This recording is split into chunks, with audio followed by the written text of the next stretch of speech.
तो दोस्तों आज मैं आपके लिए लेके फिर से आ गई हूँ गर्मी की एक जोरदार रेसिपी जिसे आज से पहले आपने शायद ही कभी ट्राई किया हो। तो चलिए बना लेते हैं। सबसे बड़ी बात है, इसे बनाने के लिए हमें यहाँ पर सबसे पहले लेना होता है 1 कप पानी। 1 कप पानी लेकर हम इसमें डालेंगे यहाँ पर टेस्ट अकॉर्डिंग यानी कि सॉल्ट यानी कि स्वाद अनुसार नमक। तो मैंने यहाँ पर आधा चम्मच के करीब यहाँ पर नमक डाला है। इसको हम यहाँ पर इस तरीके से यहाँ पर थोड़ा सा इसे मिक्स दे देंगे। अब मैं यहाँ पर 1 कप ले रही हूँ इस तरीके से, और इसमें मैं ऐड कर रही हूँ बारीक वाली सूजी। बारीक सूजी ना हो तो आप ग्राइंडर में चला के इसको थोड़ा सा बारीक कर लीजिए, क्योंकि हमें यहाँ पर बारीक सूजी ही चलेगी। तो यहाँ पर देखिए मैंने 1 कप भरकर बारीक सूजी ले ली है, और इस पानी में हमें इस सूजी को यहाँ पर ऐड कर देना है। अब पानी और सूजी को हम यहाँ पर अच्छे से मिक्स दे देंगे। पानी का इस्तेमाल हमें यहाँ पर ज़्यादा नहीं करना है। तो जितना मैंने मेजरमेंट के हिसाब से लिया उसी हिसाब से यहाँ पर पानी लेना, 1 कप पानी और 1 कप सूजी। अब इसको हम यहाँ पर 10 मिनट के लिए अच्छे से रेस्ट पे डाल देंगे। इतने कर लेते हैं हम दूसरी तैयारी। मतलब ये कि इतने हम यहाँ पर ये जो दूसरा काम ये करेंगे, इतने हमारी सूजी अच्छे से सेट हो जाएगी। तो गैस पर एक पैन चढ़ाएंगे, पैन में थोड़ा सा तेल डालेंगे, साथ में ही डालेंगे यहाँ पर आधा चम्मच से थोड़ा कम काली सरसों, साथ में ही आधा चम्मच से थोड़ा कम हम यहाँ पर जीरा डाल रहे हैं। दोनों चीज़ों को अच्छे से हमें यहाँ पर क्रैकल कर लेना है। क्रैकल होने के बाद ना जो टेस्ट है वो अलग ही निकल के आता है। तो यहाँ पर दोनों ही चीज़ों का कलर चेंज हो गया, अच्छे से क्रैकल हो गई है। तो यहाँ पर एक टुकड़ा मैं अदरक का ग्रेट किया हुआ डाल रही हूँ। अगर आप अदरक लहसुन का पेस्ट रखते हैं तो आप पेस्ट भी डाल सकते हैं। साथ में 2 से 3 मैंने यहाँ पर हरी मिर्ची कट कर कर डाली है। मिर्ची आप अपने टेस्ट के अकॉर्डिंग भी ले सकते हैं, यानी कि कम या ज़्यादा। तो यहाँ पर इन चीज़ों को हम भून लेंगे, यानी कि जो हमने अदरक और मिर्ची ऐड किया है इसको हम यहाँ पर भून लेंगे। उसके बाद हम इसमें डालेंगे एक मीडियम साइज़ का प्याज कटा हुआ। थोड़ा सा बड़ा भी कटा होगा तो कोई दिक्कत नहीं है। अब प्याज को भी हम यहाँ पर ट्रांसलूशन होने तक अच्छे से यहाँ पर थोड़ा सा भून लेंगे। जब प्याज का कलर चेंज हो जाए बिल्कुल इस तरीके से, मतलब ये है कि देखिए अब इसका जो कलर है वो हल्का हो चुका है। इस स्टेज पर हम यहाँ पर डाल रहे हैं आधी शिमला मिर्ची बारीक कटी हुई। तो शिमला मिर्ची के साथ आप यहाँ पर और भी सब्जी ऐड कर सकते हैं, जैसे गाजर ऐड कर सकते हैं, बीन्स ऐड कर सकते हैं। तो फिलहाल के लिए मैं यहाँ पर बहुत कम चीज़ों के साथ ये नाश्ता बना रही हूँ, तो मैं सिर्फ शिमला मिर्ची ही ऐड कर रही हूँ। और अगर शिमला मिर्ची ना हो तो आप खाली प्याज के साथ भी इस नाश्ते को बना सकते हैं। अब यहाँ पर डालूंगी मैं स्वाद अनुसार नमक। स्वाद अनुसार ही मैं यहाँ पर डाल रही हूँ लाल मिर्च पाउडर। तो यहाँ पर मैं आपको दोबारा कहना चाहूँगी, मिर्च का उपयोग आप अपने हिसाब से कम या ज़्यादा करें। साथ में एक चुटकी मैं यहाँ पर कलर के लिए हल्दी डाल रही हूँ। थोड़ा सा साथ में मैं ले रही हूँ यहाँ पर गरम मसाला। गरम मसाले का उपयोग भी हमें कम ही करना है, ज़्यादा गरम मसाला नहीं डालना है, नहीं तो जो टेस्ट है ना वो गरम मसाले का ही आएगा। अब मसालों को हम यहाँ पर प्याज और शिमला मिर्ची के साथ हल्का सा भून लेते हैं, जिससे जो हमारा मसालों का फ्लेवर है वो इसमें आ जाए। तो मसाले हमारे अच्छे से यहाँ पर भुन चुके हैं। तो यहाँ पर मैं ले रही हूँ 2 से 3 उबले हुए आलू। हमें इनको हाथों से ही इस तरीके से रफली मैश करके डालना है।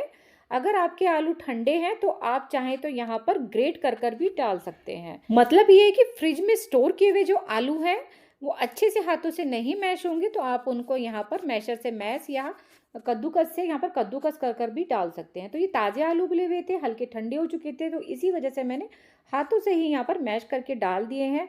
अब इन सारी चीज़ों को अच्छे से हम यहाँ पर एक दूसरे में मिक्स कर देंगे। तो आप देख सकते हैं बिल्कुल चटपटी सी, टेस्टी सी, कलरफुल स्टफिंग हमारी यहाँ पर बनकर तैयार हो चुकी है। लो टू मीडियम फ्लेम पर हमें ये सारा काम करना है। तो अब ये स्टफिंग बनकर हमारी रेडी हो गई है। तो चलिए अब इस स्टफिंग के ऊपर हम यहाँ पर डाल लेते हैं हरा धनिया पत्ती। भाई धनिया पत्ती इच्छा अनुसार डाल लीजिएगा, ज़्यादा या कम। जितना मैंने डाला है जरूरी नहीं है आप इतना ही डालें, आप इससे कम भी डाल सकते हैं। तो ये देखिए चटपटी सी कलरफुल स्टफिंग बनकर हमारी तैयार है। हमने इसे यहाँ पर एक प्लेट में निकाल लिया है, और थोड़े से टाइम के लिए हम यहाँ पर इसे ठंडी होने देते हैं और कर लेते हैं यहाँ पर अपना दूसरा काम। तो यहाँ पर जो हमने सूजी सोक करके रखी थी, ये देखिए यहाँ पर ये अच्छे से टाइट हो गई है। अब मैं इसको एक आटे की फॉर्म में, जैसे हम डो लगाते हैं ना गेहूं के आटे का, बिल्कुल उसी तरीके से स्मूथ कर लेंगे। अब इसमें से हाथों को चिकना करते हुए थोड़ा सा नींबू जितना पोर्शन लेंगे हम इस तरीके से, और इसको हम यहाँ पर इस तरीके से अंगूठे की सहायता से, हथेली की सहायता से थोड़ा सा चपटा कर लेंगे इस तरीके से। ज़्यादा नहीं, थोड़ा ही चपटा करना। और यहाँ पर हमने जो स्टफिंग है वो ठंडी हो गई थी, उसके हमने यहाँ पर इस तरीके से गोले बना लिए थे। स्टफिंग को बीच में रख के, सेंटर में रख के इसको इस तरीके से हमें पैक कर देना है। और बिल्कुल इसको इस तरीके से हम थोड़ा-सा गोल कर लेंगे, ये देखिए बिल्कुल इस तरीके से। तो बस इसी तरीके से हमने यहाँ पर सारा नाश्ता बनाकर यहाँ पर तैयार कर लिया है, ये देखिए। अब हमें लेना है यहाँ पर एक स्टीमर का बर्तन, स्टीमर का बर्तन ना हो कोई दिक्कत नहीं, आप कोई प्लेट, छलनी कुछ भी ले सकते हैं और किसी कढ़ाई या पतीले पे रखकर इस नाश्ते को स्टीम कर सकते हैं। तो यहाँ पर मेरे पास स्टीमर का बर्तन ही है, तो मैंने इसको थोड़ा-सा यहाँ पर ग्रीस कर लिया ऑयल से और इस नाश्ते को इसमें डालकर मैं इस तरीके से यहाँ पर पानी मैंने गर्म होने के लिए पहले ही रख दिया था और ढककर मैं इसको यहाँ पर 6 से 7 मिनट के लिए हाई फ्लेम पे अच्छे से यहाँ पर पकने दूँगी। जब 6 से 7 मिनट हो जाएँ उसके बाद ही आप इसको बिना चेक करे बीच में इसको आप खोल के देखिए, बहुत अच्छे से जो है हमारा नाश्ता है ये स्टीम हो चुका है। इसको आपको चेक करने की बिल्कुल भी यहाँ पर ज़रूरत नहीं है। तो चलिए अब इसको देते हैं हम एक छोटा-सा ट्विस्ट। उसके लिए गैस पर चढ़ाएँगे एक पैन।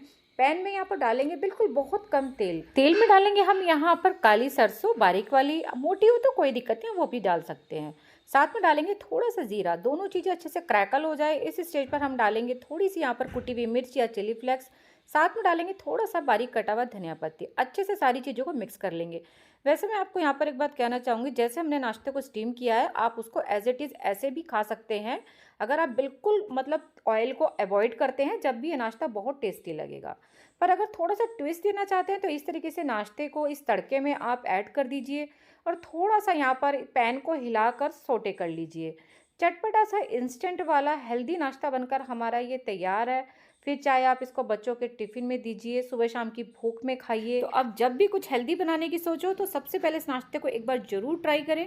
रेसिपी अगर आपको अच्छी लगी हो तो कमेंट बॉक्स में ज़रूर लिख के बताइएगा कि आपको ये रेसिपी कैसी लगी। रेसिपी थोड़ी भी पसंद आई हो तो वीडियो को ज़्यादा से ज़्यादा शेयर, लाइक कीजिएगा और अगर चैनल पे नए आए हो तो पेज को फॉलो या चैनल को सब्सक्राइब ज़रूर कीजिए।